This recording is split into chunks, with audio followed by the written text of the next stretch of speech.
Yep. Yeah. Yeah. Therapist to the crib, PT on the road. Strengthen up the body, lighten up the load. Stretching out sore limbs, rhythm in the flow. Healing in the home, now your muscles gonna grow. Tune into the vibe, your health on the rise. Exercises repping, guided by the wise. Podcast in your ear, movement on the fly. Dance through the pain, say goodbye to the side. Welcome to the PT pod, feeling so fly. Rehab in the house, reaching for the sky. Every step counts, motivation so high. Health in your home, where the pain goodbye. Busting up the myths, giving you the tips from the comfort of your couch, joint pain dips.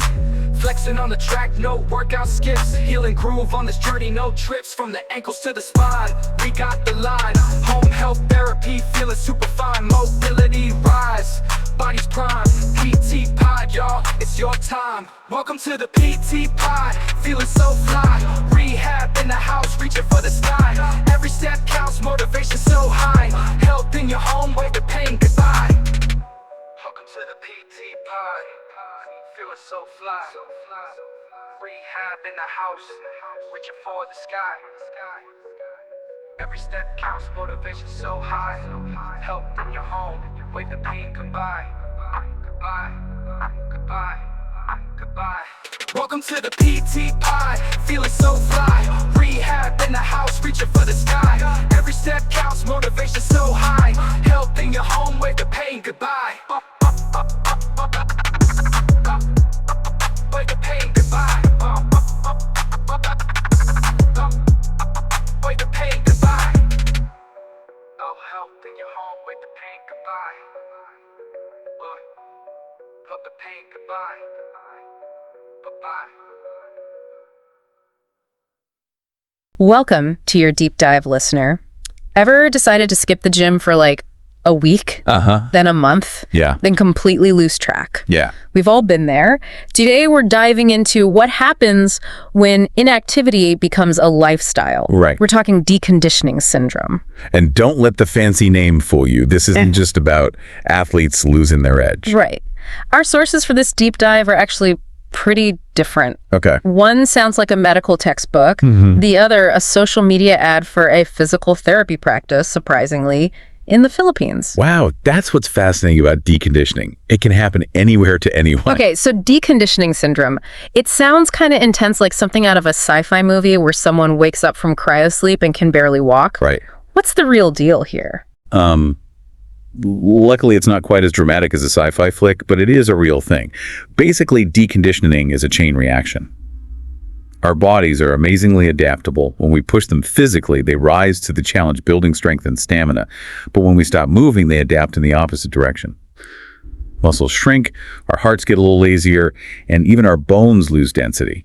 It's like a domino effect of inactivity impacting almost every system in our bodies. And we're not just talking about feeling winded climbing a flight of stairs, right? What really stood out to me in these sources was the domino effect you mentioned. How deconditioning impacts everything from our heart and lungs to our bone density and even our metabolism. Yeah, you know how sometimes you can pull a muscle just bending over to tie your shoes? Oh, yeah. That's way more likely to happen when you're deconditioned because your muscles aren't getting the workout they need to stay strong and flexible. Makes sense. We often think about muscle atrophy. Our muscles shrinking as a main effect, but weaker bones. That's kind of alarming. It really is. Bone density is essentially how strong and solid our bones are. Weight-bearing exercises, even just walking, help build and maintain bone density. Without it, our bones become more fragile, increasing the risk of fractures. Okay, so we're more susceptible to injuries. What else is happening? I think a lot of us just brush off deconditioning as feeling out of shape. It goes way beyond that. Deconditioning impacts our cardiovascular system, our heart and lungs. Think about it. The heart is a muscle too. When we're inactive, it doesn't have to work as hard, so it weakens. Meaning it can't pump blood as efficiently? Exactly. This is what's called decreased cardiac output. It means even carrying groceries might feel way harder than it used to.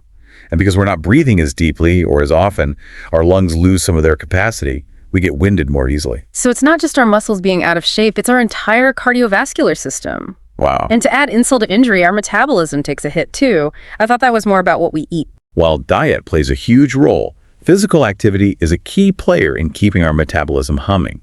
When we're inactive, our metabolism slows down, making it easier to gain weight and harder to lose it. It's amazing how interconnected everything is. It's like our bodies are finely tuned machines that need regular movement to function optimally. Precisely. And when we neglect that movement, the consequences can be far-reaching. Speaking of which, we haven't even touched on how deconditioning affects our balance and coordination. Oh, right. Tell me more about that. So we've covered how deconditioning weakens our muscles, bones, heart, lungs, and even our metabolism. Yeah, it's a lot to think about. It's a lot. But then there's balance and coordination. What's going on there? Well, imagine trying to walk on a tightrope after months of sitting on the couch. Not a great idea. Yeah. Our balance relies on this complex interplay of muscles, nerves, and our inner ear. When we're inactive, those systems don't communicate as effectively. So it's not just about being clumsy, it's about a real increased risk of falls, especially for older adults. Absolutely. And remember those weaker bones we talked about? That's a recipe for serious injury. Okay, that's the bad news.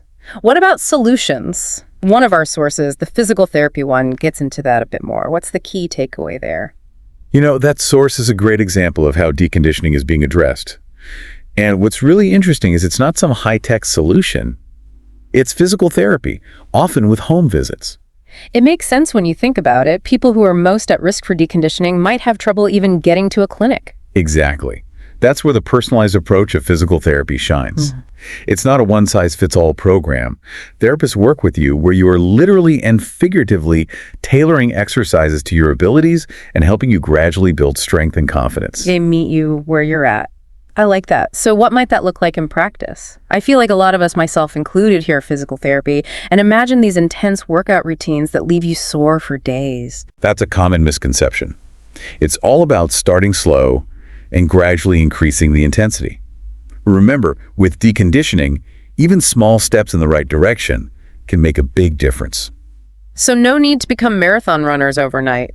Definitely not. A good physical therapist will start with a comprehensive assessment, evaluating your current range of motion strength and any specific challenges you might be facing. From there, they create a personalized exercise program. So what might be included in a program like that? It varies depending on the individual, but it often starts with gentle strength training exercises to rebuild muscle mass and improve strength. This could be anything from lifting light weights to using resistance bands. What about cardio? I know a lot of people, myself included, could use more of that. Absolutely. Cardio is crucial for getting your heart pumping and improving your endurance. This could involve walking, stationary biking, swimming, even dancing, anything that gets your heart rate up.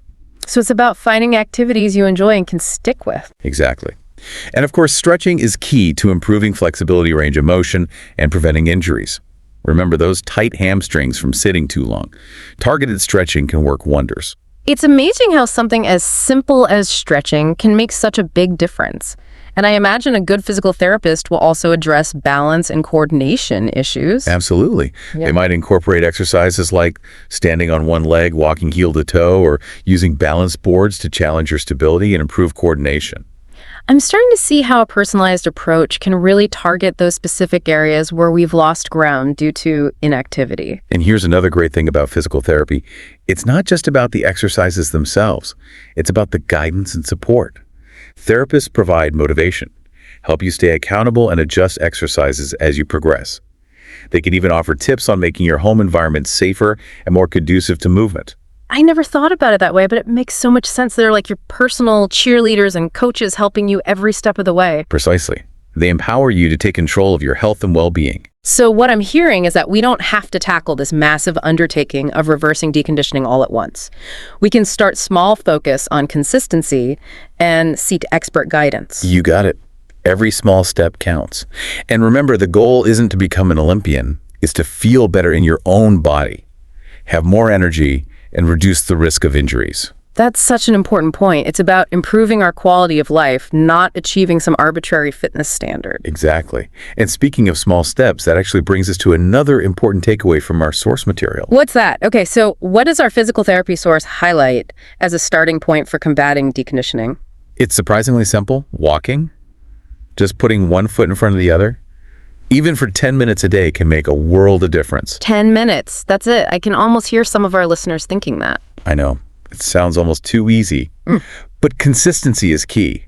It's about building a sustainable habit, not pushing ourselves to the limit on day one and burning out. I'm a big believer in that. Even in my own life, I've found that those small, consistent changes are the ones that stick. Absolutely. And it's not just about formal exercise either. Our sources also mention the importance of building more movement into our everyday lives. Oh, I love that. Like what? It could be as simple as taking the stairs instead of the elevator, parking farther away from the grocery store entrance, or even just standing up and stretching every hour if you have a desk job. It's about those little opportunities to sneak in more movement throughout the day. I've even started doing calf raises while I brush my teeth. I love it. You're getting a head start on those deconditioning dominoes.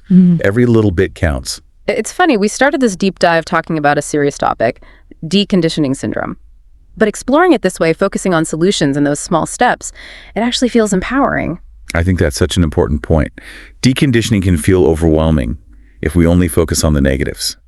But the reality is, our bodies are incredibly resilient. They want to move. By making those small changes, staying consistent, and seeking guidance when we need it, we can reclaim our strength, our energy, and our mobility. We often think of physical activity as separate from our overall health, but it touches everything.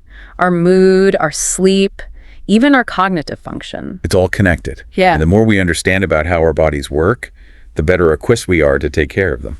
So listener, as we wrap up this deep dive, we want to leave you with a question. What one small step will you take today to combat deconditioning and move your body with more intention? Maybe it's that 10-minute walk, a few stretches, or even just standing up and reaching for the sky. Every bit of movement matters. And remember, you're not alone on this journey. There are resources available like physical therapists who can provide guidance and support along the way. Thanks for diving deep with us today. We'll catch you in the next episode where we'll be exploring